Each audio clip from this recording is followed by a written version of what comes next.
Hello students, आज हम start कर रहे हैं अपना नया चैप्टर इलिप्स। पैराबोला आपने पढ़ा तो उम्मीद है समझ में आ गया होगा।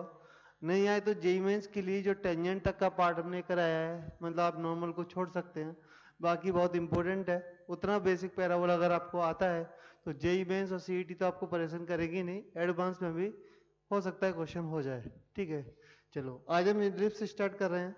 तो बेसिकली पैराबोला, इलिप्स, हाइपरबोला इसी सीक्वेंस में हम पढ़ने वाले हैं।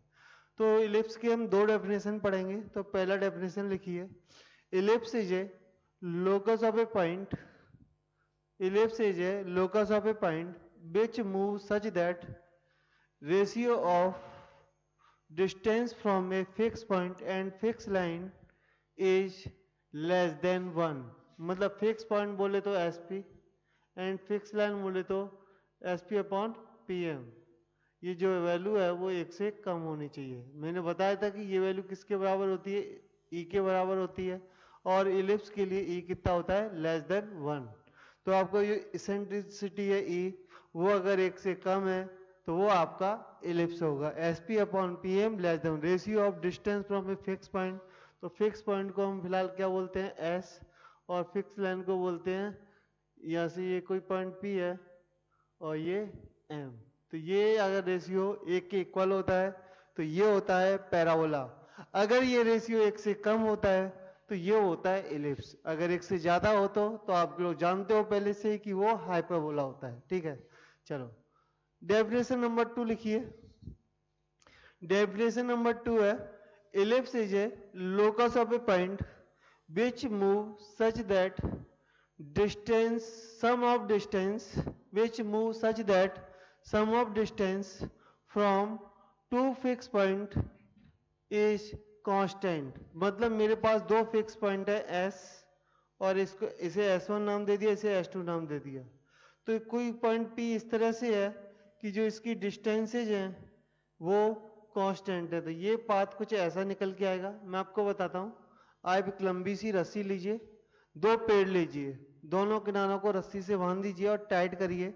उस टाइट करते हुए उसको पाथ बनाइए तो वो पाथ कुछ ऐसा निकल के आएगा। उस पाथ को क्या बोलते हैं, इलिप्स।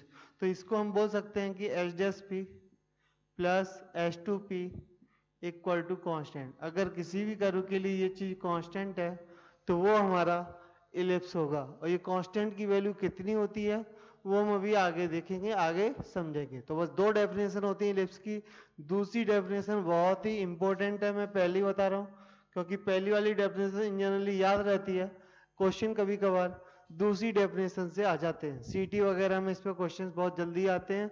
ये डेफिनेशन बहुत इंपॉर्टेंट है, फिर से समझ लो।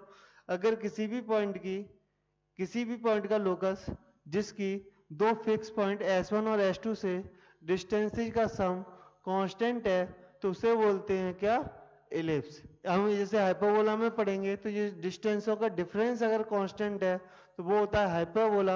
वो हम हाइपरबोला में बताएंगे। अभी के लिए तो ये मान के चलो, दो फिक्स पॉइंटों से डिस्टेंसेज का सम अगर कांस्टेंट है तो हम उसे बोलते हैं इलिप्स। तो ये दोनों आपने बेसिक डेफिनेशन पढ़ ली। इसके बाद जैसे पैराबोला में भी डेफिनेशन के बाद हमने स्टैंडर्ड पैराबोला पढ़े थे, अब हम स्टार्ट करते हैं स्टैंडर्ड इलिप्स। इतना आप नोट कर लीजिए। तो हम स्टार्ट कर रहे हैं अपना पहला स्टैंडर्ड पैराबोला, सॉरी इलिप्स। हम यहाँ पे दो स्टैंडर्ड इलिप्स हैं, उनकी बात करेंगे। तो मैं पहले इलिप्स की बात कर रहा हूँ। इक्वेशन होती है उसकी x square upon a square plus y square upon b square equal to 1। कौन सी चीज किधर है, ये ए क्या है, बी क्या है, वो सारी चीजें मैं बताता हूँ।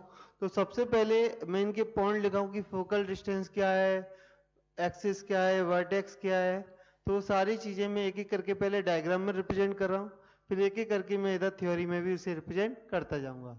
सबसे पहले इस इलिप्स का सेंटर, इस पॉइंट को बोलते हैं सेंटर।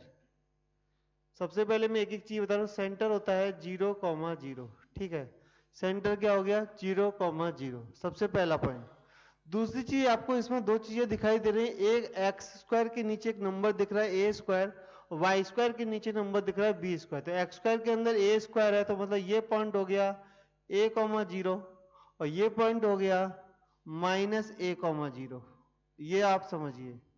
अच्छा, मुझे वाई स्क्वायर के नीचे नंबर दिख रहा है बी स्क्वायर, तो ऑब्वियसली बात है ये नंबर हो जाएगा 0, बी और ये नंबर हो जाएगा 0, -b। तो सबसे पहले इक्वेशन में आपको दो नंबर दिखाई दिए a और b, जबकि अपने पैराबोला जब पढ़ा था तो वहाँ एक ही नंबर था a। तो पहले मैंने सेंटर लिखा 0, इन चारों को आप बोलते हैं वर्टेक्स। क्या बोलते हैं? वर्टेक्स। ठीक है, चलो अब एक एक करके आगे बढ़ते हैं। अब सबसे पहले कोई भी कॉनिक्स की बात होती है तो सबसे पहले उसमें आते हैं फोकस। तो मेरे इसमें आपको बताऊं, इलिप्स के अंदर दो फोकस होते हैं। पहला फोकस ये है S1, दूसरा फोकस मेरा यहाँ पर होता है जिसे मैं बोलूंगा S2। तो S1 के कोऑर्डिनेट आपको याद करने पड़ेंगे AE, 0, और S2 के कोऑर्डिनेट होते हैं AE, -AE, 0। ठीक है, डायरेक्ट्रिक्स, तो डायरेक्ट्रिक्स की भी बात कर लो। डायरेक्ट्रिक्स हमेशा कर्व के बाहर होती है, इसे डायरेक्ट्रिक्स इसे D1 लिखूंगा। क्या लिखूंगा? D1। इसकी इक्वेशन होती है, अगर D1 की बात करो, x बराबर A/E। यहां पर होता है x बराबर AE, यहां पर होता है x बराबर A/E। तो ये पॉइंट के अगर ये इस पॉइंट के कोऑर्डिनेट है, इस पॉइंट के कोऑर्डिनेट क्या होंगे? तो ये होंगे A/E, 0, फुट ऑफ डायरेक्ट्रिक्स। और यहाँ पर भी अगर मैं एक और डायरेक्ट्रिक्स बनाऊं, इसके कोऑर्डिनेट जो आएंगे वो आएंगे -A/E, 0। मतलब ये इस पॉइंट को अगर मैं बोलूं कि इसे बोलेंगे डायरेक्ट्रिक्स 2। S1 के अकॉर्डिंग डायरेक्ट्रिक्स D1, S2 के अकॉर्डिंग डायरेक्ट्रिक्स D2, जिसकी इक्वेशन हो जाएगी x = -A/E। ठीक है, चलो और क्या क्या चीज है। मैं आपको डायग्राम अगर आपको बनाना आ गया तो इलिप्स का क्वेश्चन जेईई मेंस तक आपको परेशान नहीं कर सकता, ये मेरी गारंटी है। उसके बाद एक लाइन होती है जो परपेंडिकुलर टू द एक्सिस और फोकस से पास होती है, जिसे हम बोलते हैं LR। तो ये हमारी दो है, तो ये LR2 है, और यहाँ पे जो लाइन हमारी जाएगी इसे बोलेंगे LR1। तो ऑब्वियसली बात है, हमारे पास दो फोकस हैं तो LR भी दो होंगी। क्लियर है?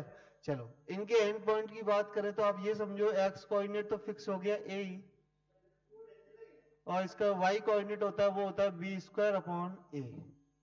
y कोऑर्डिनेट क्या होता है? B²/A। कहां से आया वो मैं थोड़ी देर में बता दूंगा, टेंशन लेने की जरूरत नहीं है। ये आपको फिलहाल मैं तो यही बोलूंगा, आपको ये सब रटना है। क्या करना है? रटना है। ठीक है, ये E क्या है वो भी आपको पता है, SP/EPM से आता है। इसका क्या फॉर्मूला है वो भी हम अभी डिस्कस करेंगे, थोड़ी देर वेट करो। ये AE, B²/A, और यहाँ पे जो वर्टेक्स आएगा वो आएगा -AE, B²/A। बहुत स्लोली, अगर आपको कोई कंफ्यूजन लगे तो वीडियो को पॉज करिए और समझिए किस पॉइंट को मैं क्या बोल रहा हूँ। चलो इसके बाद मैं बोलूंगा ये वाली जो लाइन है इसे हम बोलते हैं मेजर एक्सिस।